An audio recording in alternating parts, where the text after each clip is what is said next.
قال رسول الله صلى الله عليه وسلم إن أولى الناس بي يوم القيامة أكثرهم علي صلاة রাসূলুল্লাহ সাল্লাল্লাহু আলাইহি ওয়াসাল্লাম বলেন, কিয়ামতের দিন আমার সবচেয়ে কাছাকাছি থাকবে ওই ব্যক্তি যে বেশি বেশি আমার উপর দরুদ ও সালাম পেশ করে।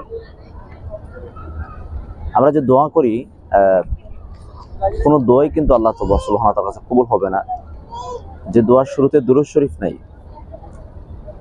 দোয়ার আদাব হলো প্রথমে থাকবে আল্লাহর প্রশংসা, তারপর রাসূলুল্লাহ সাল্লাল্লাহু আলাইহি ওয়াসাল্লামের প্রতি দরুদ ও সালাম, এরপর আমরা দোয়া করব।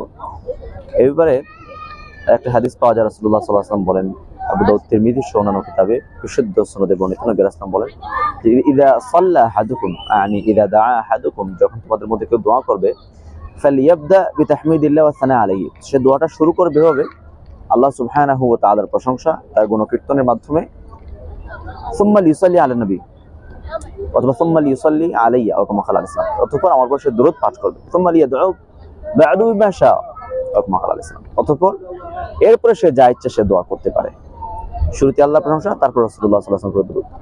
এজন্য দোয়ার আদাব হলো শুরুতে আল্লাহর প্রশংসা, নবী আলাইহিস সালামের দরুদ পাঠ করার পরে অন্যান্য দোয়া আমরা করব, এবং দোয়া শেষ করার আগেও আমরা আবার আল্লাহর প্রশংসা করব, রাসূলুল্লাহ সাল্লাল্লাহু আলাইহি ওয়াসাল্লামের দরুদ সালাম পাঠ করব, দরুদ সালাম পেশ করব।